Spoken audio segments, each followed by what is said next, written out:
नमस्कार दोस्तों, मोटिवेशन मंत्रा में आप सभी का स्वागत है। सत सत नमन। तबस्सुम हंसी कहे सब खो गए, लोग कहते हैं कि हम बड़े हो गए। मेरे प्यारे दोस्तों, मैं आज अपनी ज़िंदगी का एक पन्ना जो मैंने लिखा आपसे रूबरू कराती। दोस्तों, ये हंसी मजाक मात्र हंसी मजाक नहीं है, ये गुनगुनाना और गाना केवल गाना और गुनगुनाना नहीं है। ये वो टॉनिक है जो हमारी सेहत को स्वस्थ रखता है, हमारे मन को प्रसन्न रखता है। दोस्तों, ज़िंदगी में बहुत कुछ संघर्ष किया, बहुत कुछ पाया और ये सभी के साथ होता है, लेकिन हमने अपनी किताब को जिस तरह से लिखा उसमें एक पन्ना कुछ यूं रहा। बात उन दिनों की है जब मेरा बेटा पढ़ने के लिए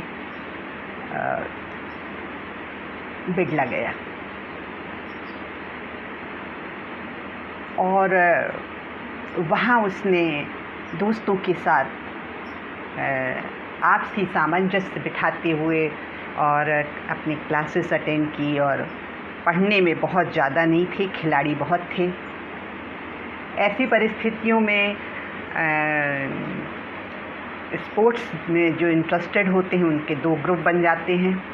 ऐसा उनके साथ भी हुआ। तो बिड़ला स्कूल की खासियत है कि वहाँ पर ज़्यादातर बनिया के बच्चे आते हैं और वो दो ग्रुपों में मतलब रिश्तेदार एक साथ अपने बच्चों को सामूहिक रूप से भेज देते हैं। तो ऐसी परिस्थिति में जब भी कोई विवाद होता था तो वो सब एक दूसरे से रिश्तेदार जो होते थे आपस में मिल जाते थे। और चूँकि हमारे यहाँ तो सिर्फ ये अकेले गए थे तो इन्होंने जो चंद दोस्त बनाए थे वो इनका सपोर्ट करते थे। तो ग्रुपिंग हो गई और उस ग्रुप में काफ़ी लंबा विवाद हुआ और इन्हें अपने घर की याद आई और ये अपने घर की तरफ रवाना हुए। बहुत छोटे से थे। उसके बाद हम लोगों ने दोबारा उन्हें वहाँ स्थापित किया और समझाया और इस तरह से जब उन्होंने सोचा कि ये लड़ाई तो हमें अकेले ही लड़नी होगी तो उन्होंने अपने आप को फिट करने का संकल्प लिया। तो दोस्तों, मैं यहाँ जिक्र कर रही हूँ जिस चीज़ का वो ये है कि देखिए, परिवार होने के बावजूद भी लड़ाई हमें अकेले ही लड़नी होगी और लड़नी पड़ती है। अगर हमें कुछ बनना है, कोई वजूद बनाना है तो हमें सीखना होगा इन बच्चों से। और जब उसने ये देखा कि मेरे पापा यहाँ फिर से छोड़ गए हैं और मुझे ये लड़ाई अकेले लड़ना है, तो उसने अपने आप को फिट करने के लिए जो वहाँ पर जिम था, स्पोर्ट्स मैदान था, वहाँ उसने अपने आप को झोंक दिया। और दूसरा जो उसने काम किया वो अपने दोस्त बनाने का काम किया। दोस्तों, मैं अपने बच्चों से ही बहुत कुछ सीखती हूँ। देखिए किस तरह से उसने अपनी दोस्ती जो कि एक सफल जीवन के लिए ज़रूरी होता है, दोस्त बनाना शुरू किए। हम क्या करते हैं, अपने बच्चों को सिक्योर रखते हैं, हर जगह उनके साथ खड़े हो जाते हैं, लेकिन वार्डन हॉस्टल में जाने से ये फ़ायदा हुआ कि उसने अपने आप को न सिर्फ फिट बनाया, हेल्दी बनाया, बल्कि अपने दोस्तों के माध्यम से एक ऐसा ग्रुप बनाया कि वो इंटर में आते आते तक उस स्कूल का एक की शख्सियत के रूप में आ गया। क्योंकि जब कोई पावरफुल व्यक्ति होता है, जिसके ज़्यादा दोस्त होते हैं, जिसका टीचर्स कहना मानते हैं, सुनते हैं, तो वो तो एक लीडर जैसा हो जाता है। तो मेरा मतलब ये है कि वो सिर्फ खेल में ही नहीं, पढ़ाई में भी बहुत अच्छे नंबरों से निकले। 95, 98% उनके आए और हेल्दी रहे, काफ़ी अच्छी हेल्थ उन्होंने वहाँ बनाई। दोस्ती का तो आलम ये है कि आज भी उनके पास हज़ारों की संख्या में दोस्त हैं। अगर कभी कोई आवाज़ लगाएं तो उनके पास दोस्तों की अच्छी खासी भीड़ है। तो आगे उनका जो भी विचार है वो सामने आएगा। लेकिन वहाँ से उन्होंने सफ़र शुरू किया। तो एक तो मैंने ये सीखा कि आप जब तक फिट नहीं हैं, स्वस्थ नहीं हैं, जीवन की लड़ाइयाँ लड़ने में आप असमर्थ रहेंगे। दूसरी चीज़ मैंने सीखी कि खुशी दोस्त देते हैं, सपोर्ट दोस्त देते हैं, रिश्तेदार नहीं देते हैं। कभी भी आप देखेंगे रिश्तेदार आपका का सम्मान चाहेंगे, रिश्तेदार आपको एक दूसरे का अपवाद नहीं, मैं कहती हूँ कि अपवाद नहीं होते हैं, निश्चित अपवाद होते हैं और लोग बाग हेल्प करते हैं। लेकिन जो दोस्त निस्वार्थ भाव से आपका सहयोग कर जाते हैं, रिश्तेदार नहीं करता है।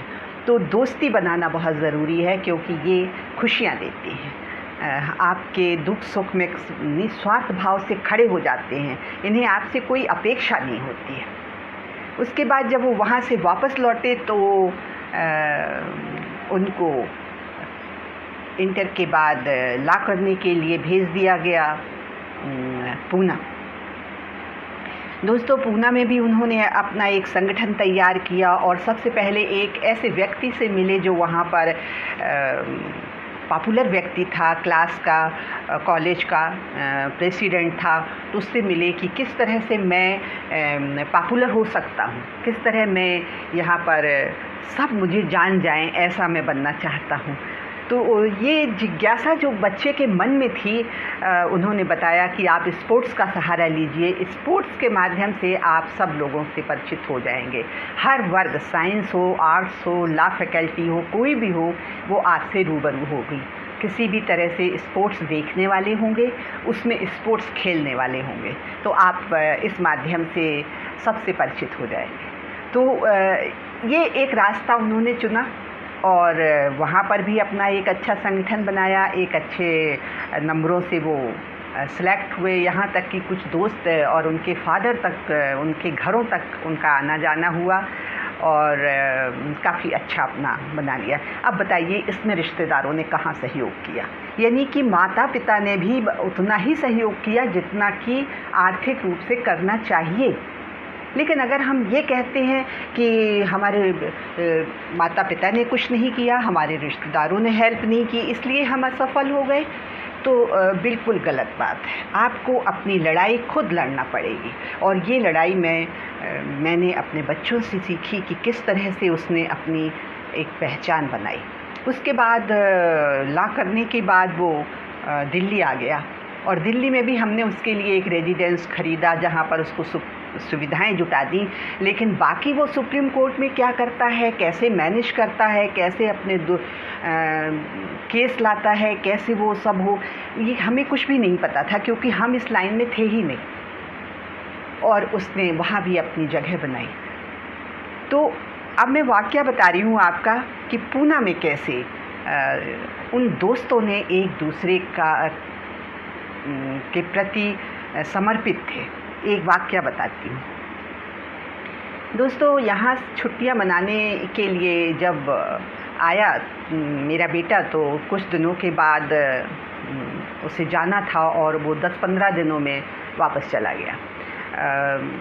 बच्चा जब चला जाता है तो काफ़ी अच्छा लगता है। इस दृष्टि से अच्छा लगता है कि अब वो अपनी सही जगह पहुंच गया है पढ़ाई के हिसाब से, और यहाँ लड़कों का ग्रुप कहीं कोई गलत ना हो जाए, ऐसे करके दिमाग में रहता है। तो ख़ास तौर से फादर जो हैं वो बहुत टेंशन में रहते हैं इस दरमियान कि कहीं कोई बात ना हो जाए। जब वो आराम से अपने पूना लौट गया पढ़ाई के लिए, उसने जाके बताया कि पापा मैं आराम से पहुंच गया हूं, तो वो निश्चिंत हो गए। लेकिन देर रात मेरे पास एक फ़ोन आया और फ़ोन में उन्होंने बताया कि माँ, आज हमारे यहाँ हमारे दोस्त का एक फादर का फ़ोन आया है और वो हमसे पूछ रहे हैं कि रो रहे थे। तो मैंने कहा कि अब उसमें आप क्या कर सकते हैं? तो उन्होंने बताया कि मुझसे वो कह रहे हैं कि तुम आ जाओ और मेरे बच्चे को बचाओ। शक्ति, मैं बहुत परेशान हो रहा हूँ और मेरे हाथ से सब कुछ जा रहा है। तो मैंने कहा, आप क्या करना चाहते हैं? बोले, मैं जाना चाहता हूँ। मैं खुद भी नहीं समझ पा रही थी कि फ़ादर को कैसे बताया जाए कि अभी तो गए हैं और तुरंत फिर वापस आए हैं। और शायद कोई भी फ़ादर या पुरुष जो है इस तरह की भावों को नहीं समझ पाएगा। वो कहेगा कि ये सब कुछ नहीं, एक बार पहुंच गए हैं, पढ़ाई आपकी ख़राब होगी और ये सब। मैंने उसके इमोशन को समझा और मैंने कहा मुझे 1 घंटा चाहिए, और मैंने 1 घंटे बाद उसे कॉल किया। मैंने कहा कि मैंने आपके खाते में पैसे डाल दिए हैं, जो भी करना बहुत ही सिक्योरिटी के साथ और सुरक्षा के साथ करना। आपकी वापसी जब भी हो आप तुरंत सूचित करना, आप जा सकते हैं। मैंने अपनी रिस्क पर उसको और भेज दिया, फादर को नहीं बताया। वो पूना से डायरेक्ट पहुंच गया अपने दोस्त के पास, और दोस्त इस फादर से मिला जाके, और उसको लेकर के वो अपने ग्रुप में लखनऊ चला गया। और इस तरह से वो काफ़ी समय तक वहाँ पर 2-3 दिन उसने वहाँ बिताए। 1 दिन जाना, 1 दिन आना एंड 1 दिन वहाँ रहना, 3 दिन लगे। 3 दिन के बाद उसका कॉल आया, और दोस्तों मुझे रात में नींद नहीं आ रही थी। मुझे लग रहा था कि ये जो फ़ैसला मैंने किया है वो क्या सही रहेगा, या मैंने ही अपना अहित कर लिया है, कुछ गड़बड़ ना हो जाए। माँ होने के नाते भी और एक महिला होने के नाते भी ज़रूरत से ज़्यादा आगे कदम बढ़ाया तो थोड़ा सा उलझन तो थी। लेकिन ईश्वर को मैंने प्रेयर की कि जो भी करेगा वो अच्छा ही करेगा। ऐसे रिस्क मैंने कई बार लिए दोस्तों अपने बच्चों के लिए। और जब वो वापस आया और उसने कॉल किया, तब मुझे सांस में सांस आई, और मैंने कहा कि थैंक्स। रिज़ल्ट क्या रहा? उसने कहा रिज़ल्ट बहुत अच्छा रहा माँ। हमने अपने ही तरीके से, जैसे हम मस्ती करते थे, हमने अपने दोस्त के यहाँ रुककर बहुत मस्ती की। और जब उसने वजह बताई कि क्या कारण था कि बिड़ला जैसे हॉस्टल में रहने के बाद बच्चे एकदम डिसिप्लिन में रहते हैं। जब वो घर आते हैं तो वो आज़ाद हो जाते हैं और वो घूमने का काम करते हैं। सुबह शाम दोपहर इधर जाना उधर जाना, उन्हें लगता है जैसे उनको पंख लग गए हैं। तो माता पिता ये सोचते हैं कि ये एक ज़िम्मेदार बच्चा हमने सोचा था इंटर के बाद हो जाएगा, वो परिवार की ज़िम्मेदारी निभाने लगेगा, वो कुछ पढ़ने लगेगा। इतनी गंभीरता से उसको लेने लगते हैं और उसे कमरे में बंद कर दिया, ताला लगा दिया। इससे क्या हुआ, उसके दिमाग पर उसका इतना गहरा असर हुआ कि जब 2-3-4 दिन या 10 दिन जो भी उन्होंने टाइम लगाया होगा, जब उसे बंद किया, खाना पहले देते रहे, वो लड़ता रहा, लेकिन बाद में उसने लड़ना बंद कर दिया, उसने खाना बंद कर दिया। अब ताला खुला भी रहता था लेकिन वो बाहर नहीं निकलता था। दोस्तों, बहुत नाजुक चीज़ होती है बचपन, बच्चों की परवरिश। ये यूं ही नहीं पल जाते हैं। अगर ऐसे ही पलते हैं तो उनके रिज़ल्ट भी ऐसे ही आते हैं। कई बार डिग्रियां तो ले लेते हैं लेकिन इमोशन के मामले में वो ज़ीरो होते हैं और बहुत जल्दी भड़क जाते हैं, बहुत जल्दी भटक जाते हैं। लोगों ने बताया कि किस तरह से लोग बाग कामयाब होने के बाद भी आतंकवादी बन गए। उसका कारण ही है इमोशन। और उस बच्चे का तो रिज़ल्ट बहुत अच्छा रहा, वो दोस्त नॉर्मल हो गया और फिर उसके फादर ने अपने बेटे से सॉरी कहा, हाथ जोड़े और उसके बाद भविष्य में ऐसा कुछ भी ना करने का फ़ैसला लिया और वो बच्चा स्वस्थ हो गया। धीरे धीरे उसे टाइम लगा लेकिन वो स्वस्थ हो गया। मेरा बेटा कांटेक्ट बनाए रखा। लेकिन मुझे ऐसा लगा कि मेरे बच्चे के ऊपर उसका गहरा असर हुआ और मेरे बच्चे को ये लगा कि माँ मेरे साथ खड़ी थी ऐसे मोमेंट में जब मुझे सख्त ज़रूरत थी कि मैं वहाँ पहुँचूँ। मेरी भावनाओं की माँ ने कद्र की और वो आज भी उन लम्हों को याद करता है और अभिव्यक्त बहुत कम करता है, लेकिन उसके दिमाग में ये बात रहती है। मेरा हाथ पकड़कर वो आँखों ही आँखों में आश्वस्त करता है। ऐसे लम्हे मैंने अपने जीवन में दोस्तों बहुत देखे और बहुत ही सहयोग किया अपने बच्चों का। जब मैंने अपनी बेटी को उनके दोस्तों के बीच में जाने, पार्टियों में जाने, क्योंकि पहले तो हम बच्चों को बंद रखते हैं और बाद में उसका सिलेक्शन किंगफिशर एयरलाइन में हो गया और मैनेजर के पद पर हो गया, हमने उसे बॉम्बे अकेले भेज दिया। दोस्तों, अगर हम उन्हें सिखाएंगे नहीं, अगर उन पर हम विश्वास नहीं करेंगे, अगर उन्हें हम जाने आने नहीं देंगे तो उनका भटकना निश्चित है। इसलिए मैं आपसे अपेक्षा करूँगी और निवेदन भी करूँगी कि आप अपने बच्चों को निकलने दीजिए, आप उन पर विश्वास कीजिए, आप अपने संस्कारों पर विश्वास कीजिए, अपनी परवरिश पर विश्वास कीजिए। तो अगर आपको विश्वास है आप अपनी परवरिश पर, वो कभी गलत नहीं होगी। आप उनके भावों को समझिए। हाँ, आप सतर्क रहिए, आप देखते रहिए कि कुछ गलत ना हो, लेकिन अगर आप गलत नहीं हैं, बच्चे गलत नहीं हो सकते हैं, ये मेरा पूरा विश्वास है। क्योंकि एक हीरे के व्यापारी ने जब देखा कि अब मैं अपना व्यापार अपने बच्चे को सौंपने जा रहा हूँ, तो उसने एक दूसरे व्यापारी से कंसल्ट किया। उसने पूछा कि कैसे मैं अपना पूरा कारोबार इसको सौंप दूँ, मुझे विश्वास नहीं हो रहा है। तो जो दोस्त ने सलाह दी वो ये थी कि आप उनको कुछ अमाउंट दीजिए और कहिए कि परिवार से कोई कांटेक्ट नहीं रहेगा, लेन देन से कोई कांटेक्ट नहीं रहेगा, कार्ड आपको दिया नहीं जाएगा और आप अपनी परवरिश 1 महीना करके बताइए। और उस बच्चे ने अपने एक लिमिट में पैसे लेके निकल आया। उसके बाद उसने कई जगह अपने कमरा लिया, कई जगह उसने अपने खाने पीने की व्यवस्था की, कई जगह उसने नौकरी की। 1 महीना होते होते वो एक अच्छे होटल में काम कर रहा था। जब वो काम कर रहा था और सुबह सफाई कर रहा था, वो 1 महीना कंप्लीट हो चुका था। उसके फादर आके खड़े हुए, लेकिन वो अपने फादर के जूतों की तरफ उसकी निगाह थी, क्योंकि उसे सुबह जल्दी सफाई करना थी। तो उसने कहा, साहब आप एक तरफ खड़े हो जाइए, क्योंकि मुझे सफाई करना है और कस्टमर आते होंगे। तो उनके फादर ने आवाज़ लगाई कि बेटा, मैं कस्टमर नहीं हूँ, मैं आपका पिता हूँ, आपका 1 महीना पूरा हो चुका है, आप पास हो चुके हैं, अब आप मेरे साथ चल सकते हैं। लेकिन उसने कहा, नहीं पापा, अभी 1 महीना पूरा नहीं हुआ है और मैंने इनसे कमिटमेंट किया है कि मैं 1 महीना आपका पूरा काम करूँगा, मैं अपनी सैलरी लूँगा, पूरा महीना इनके साथ काम करूँगा, ये दूसरा सर्वेंट खोजेंगे, तब मैं आपके साथ आऊँगा। पिता रोने लगा, इमोशन में रोने लगा। उसने कहा, बेटा आप जीत गए, मैं अपना पूरा कारोबार अब आपको सौंप सकता हूँ।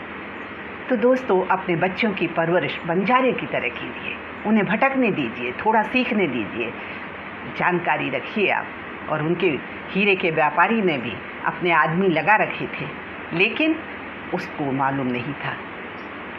इन्हीं शब्दों के साथ कि आप अपने बच्चों की अच्छी परवरिश करेंगे, आप अच्छे माता पिता बनेंगे, आपके बच्चे ये कहेंगे कि मुझे भविष्य अगले जन्म में भी यही माता पिता चाहिए।